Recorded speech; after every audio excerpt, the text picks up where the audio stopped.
एक बार गौतम बुद्ध से उनके एक शिष्य ने पूछा, गुरुजी कृपया हमें बताएं कि कर्म क्या है। गौतम बुद्ध ने अपने शिष्य से कहा कि कर्म को समझने के लिए मैं तुम्हें एक कहानी सुनाता हूँ। इस कहानी से तुम समझ पाओगे कि कर्म क्या है। दोस्तों, आज मैं आपको वही कहानी सुनाने वाला हूँ जो गौतम बुद्ध ने अपने शिष्य को सुनाई थी। साथ ही अगर आपको यह वीडियो थोड़ी सी भी अच्छी लगे तो वीडियो को लाइक कीजिए, साथ ही चैनल को भी सब्सक्राइब कर दीजिएगा। गौतम बुद्ध अपने शिष्य को कहानी सुनाना शुरू करते हैं। एक राजा था और वो एक दिन घोड़े पर बैठकर अपने राज्य का भ्रमण कर रहा था। चारों तरफ भ्रमण करने के बाद वो एक दुकान के सामने आकर रुक गया। रुकने के बाद राजा ने अपने मंत्री से कहा कि मंत्री जी, मालूम नहीं क्यों मुझे लगता है कि इस दुकानदार को कल के कल फांसी की सज़ा सुना दूं। इसे मृत्यु दंड देने की मुझे इच्छा हो रही है। मंत्री ने इस बात का कारण पता करने के लिए अगली सुबह भेष बदलकर आम जनता का रूप लेकर दुकानदार के पास पहुंच जाते हैं। वैसे दुकानदार चंदन की लकड़ियां बेचने का काम करता था। मंत्री ने दुकानदार से पूछा कि भाई, आपका काम कैसा चल रहा है। तब दुकानदार ने बताया कि उसका भी बहुत ही बुरा हाल है।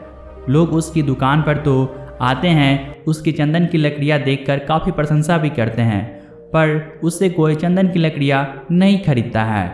और उसने आगे बताया कि मैं सिर्फ इसी इंतज़ार में हूँ कि कब हमारे राज्य के राजा की मृत्यु हो जाए और उनके अंतिम संस्कार के लिए मुझसे बहुत सारी चंदन की लकड़ियाँ खरीद ली जाए, जिससे मेरा व्यापार भी फिर से अच्छा हो जाएगा।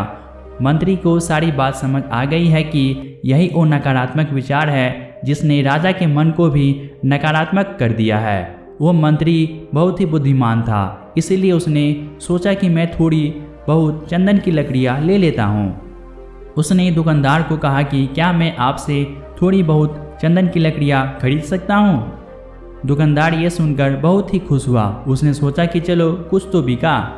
इतने समय से कुछ भी नहीं बिक रहा था। उसने चंदन की लकड़ियाँ को कागज़ में लपेटकर और अच्छी तरह से बांधकर वो लकड़ियाँ मंत्री जी को दे देता है। मंत्री अगली सुबह चंदन की लकड़ी लेकर राजा के दरबार में पहुंच गया और राजा से कहा कि महाराज, वो जो दुकानदार है उसने आपके लिए तोहफे के रूप में चंदन की कुछ लकड़ियां भेजी है।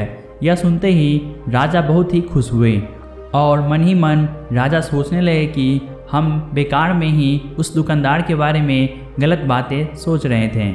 राजा ने चंदन की लकड़ी को हाथ में लिया, उसे बहुत ही अच्छी तरह से देखा। दिखने में बहुत ही अच्छा लग रहा था। राजा इसे देखकर बहुत ही ज़्यादा खुश हुआ और उस राजा ने दुकानदार के लिए मंत्री के हाथों से सोने के सिक्के भिजवा दिए।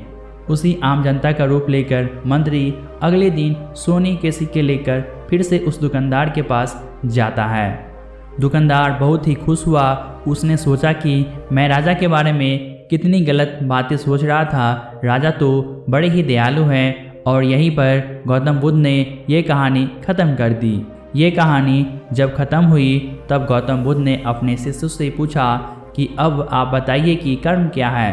शिष्यों ने उत्तर देते हुए कहा, शब्द ही हमारे कर्म है। हम जो काम करते हैं वही हमारे कर्म है।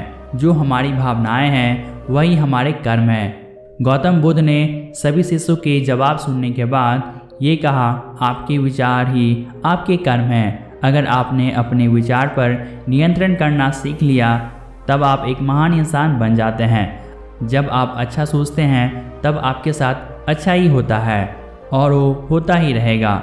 इसलिए मैं भी कहना चाहूँगा कि अगर आप अच्छा सोचेंगे तो दूसरे लोग भी अपने आप आपके बारे में अच्छा सोचने लग जाएंगे। और आप चाहते हैं कि गौतम बुद्ध की ये कहानी और लोगों तक पहुँचे तो इस वीडियो को आप ज़रूर से शेयर कीजिए। और ये कहानी आपको अच्छी लगी है तो वीडियो को लाइक कीजिए, साथ ही चैनल को सब्सक्राइब कीजिए।